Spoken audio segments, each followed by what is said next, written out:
अभी हम लोग 71वीं बीपीएससी मुख्य परीक्षा के सिलेबस को एक ब्रीफ इंट्रोडक्शन करेंगे। हालांकि जो लोग भी आप दे रहे हैं सभी लोग सिलेबस से परिचित होंगे, लेकिन फिर अपने तौर पर भी एक बार हम इसको कुछ मिनटों के लिए आपके साथ डिस्कशन करेंगे। बीपीएससी में पहला जो सेक्शन है वो हिंदी है, जो कंपल्सरी है। इसमें पास करना जरूरी होता है। इसमें ऐसे, ग्रामर, सेंटेंस फॉर्मेशन, प्रेसी वगैरह से आपको सवाल होता है। इसको हल्के में लेने की जरूरत नहीं होती है, क्योंकि कई बार ऐसा हुआ है कि बच्चे यहीं पर फेल हो जाएंगे तो और कॉपी नहीं देखी जाती है। कंपल्सरी पेपर का अर्थ होता है कि कंपल्सरी पेपर में पहले आपका कंपल्सरी पेपर ही चेक होता है। जो लोग कंपल्सरी पेपर में पास होते हैं उन्हीं का ऑप्शन पेपर चेक किया जाता है। तो पहले हिंदी ही चेक किया जाएगा। मैट्रिक क्लास के ग्रामर की किताब को आप अच्छे तरीके से देख लीजिएगा। हालांकि कोई कठिन चीज नहीं होता है।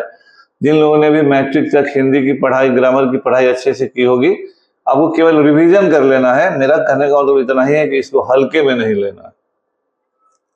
दूसरी जो बात है, जनरल स्टडीज पेपर बहुत इंपॉर्टेंट होता है। जनरल स्टडीज में जो भी आपने पढ़ाई किया है उसके हिसाब से ही अभी आपको चलना है।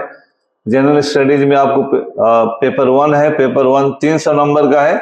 इसमें 3 हिस्सा होता है। पेपर 1 का जो पहला हिस्सा है modern history of India and culture है। दूसरा करंट अफेयर्स है, नेशनल और इंटरनेशनल दोनों का। और तीसरा स्टैटिस्टिकल है, यह स्टेट्स है। जब आप मॉडर्न इंडिया की बात करते हैं, सिलेबस की बात करते हैं, तो इसमें बिहार का सेक्शन बहुत डोमिनेंट होता है। आप पिछले प्रीवियस ईयर के क्वेश्चन को भी आप लोगों ने देखा होगा। इसमें मॉडर्न हिस्ट्री बिहार का इंपॉर्टेंट होता है। इसमें आपको बिहार का कल्चर इंपॉर्टेंट होता है। बिहार में वेस्टर्न एजुकेशन का एक्सपेंशन जो 70वीं की मुख्य परीक्षा में आया हुआ है।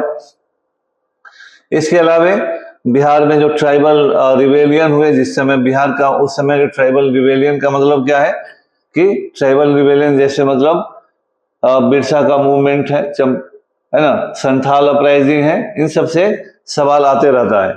और क्विट इंडिया, ये सब तो मॉडर्न इंडिया में आपको पढ़ना ही पढ़ना है। कला में मौर्य कला है, पाल कला है, पटना कलम है। लेकिन आजकल जो पुनः पीछे के सवालों को देखिएगा तो कला से संबंधित सवाल केवल इन्हीं तीनों से जुड़े हुए नहीं रह रहे हैं, बल्कि भारतीय कला से संबंधित सवाल भी आ रहे हैं। इसलिए इसका दायरा बढ़ा है। दूसरा नंबर, गांधी, नेहरू, टैगोर से भी आपको सवाल है। इस बार भी 70वीं में भी गांधी जी से जुड़ा हुआ सवाल आया हुआ है। तो गांधी, नेहरू, टैगोर, कभी विवेकानंद पर आया है, कभी सुभाष चंद्र बोस पर आया है, कभी अंबेडकर जी पर भी सवाल आया है। आप जिस पीरियड में इम्तिहान दे रहे हैं, जिस साल में इम्तिहान दे रहे हैं, अगर कोई भारत का फ्रीडम फाइटर या उस तरह के लोग किसी कारणवश न्यूज में है तो उनसे जुड़ा सवाल भी आ जाता है। और उसके बाद स्टेट्स है। स्टेट्स में जितना भी सवाल आप बनाते हैं, जितना भी प्रैक्टिस किए रहते हैं, यही एक सेक्शन है जिसमें अगर आपने स्टेप वाइज सही बना दिया तो आपको 100% मार्किंग होती है। इसीलिए प्रायः जिन लोगों का स्टेट अच्छा होता है उनको पेपर 1 में ज्यादा बढ़िया मार्क्स आता है। जहां तक पेपर 2 का सवाल है, पेपर 2 में इंडियन पॉलिटी है। और इंडियन पॉलिटी में जो सवाल आता है वो पॉलिटिकल सिस्टम बिहार, इंडिया और बिहार से भी जुड़ा हुआ आता है। ये यूपीएससी की तरह से पूरी तरह से संविधान, उसके फंक्शनिंग और उसके ऑपरेशन से जुड़ा हुआ ही नहीं होता है। बिहार में जो संविधान से जुड़ा हुआ सेक्शन है, इससे 3 सवाल अमूमन होते हैं। तो जो जुड़ा हुआ सवाल है 114 नंबर का, वो बिहार ओरिएंटेड भी होता है। और कभी कभी लगता है कि करंट अफेयर्स भी है। हालांकि संविधान में करंट अफेयर्स टाइप का सवाल यूपीएससी में भी आता है। दूसरा जो सेक्शन है वो इंडियन इकोनॉमी और इंडियन ज्योग्राफी है। इंडियन इकोनॉमी में भी करंट अफेयर्स से जुड़े हुए सवाल ज्यादा होते हैं। इंडियन ज्योग्राफी में भी आपको फिजिकल ज्योग्राफी ऑफ इंडिया और फिजिकल ज्योग्राफी ऑफ बिहार, इससे जुड़ा हुआ सवाल इंपॉर्टेंट होता है।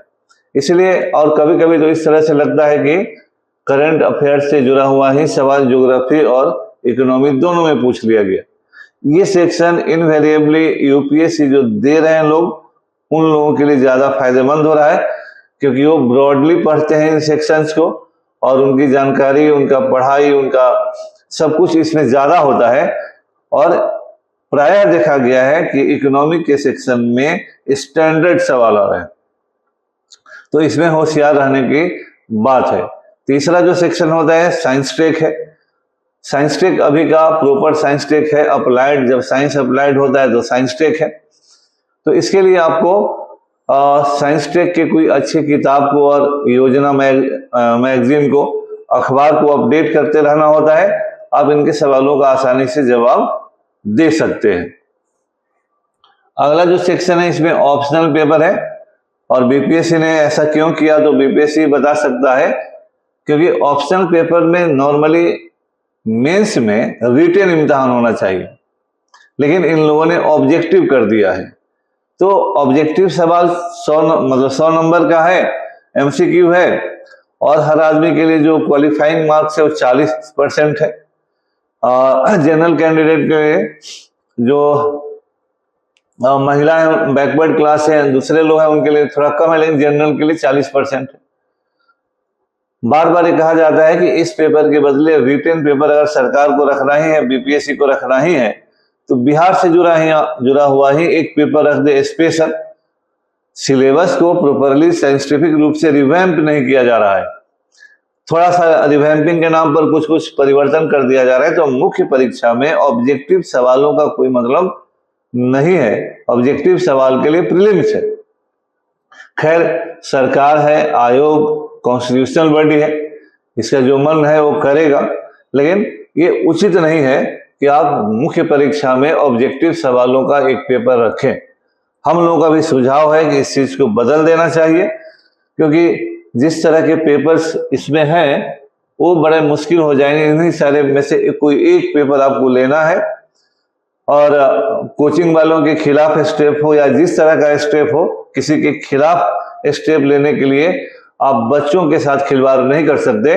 हम लोग इसका विरोध करते हैं और सुझाव देते हैं कि इस पेपर के बदले कोई subjective paper, written paper introduce होना चाहिए। तो अभी मैंने आपको सिलेबस का एक ब्रॉडर लुक दिया है। अगले खंड में हम लोग 70वीं मुख्य परीक्षा के क्वेश्चन पेपर को देखेंगे। उसके आधार पर 71वीं का हम लोग टॉपिक वाइज आपको सामग्री देके ऑनलाइन पढ़ाने का प्रयास करेंगे। धन्यवाद।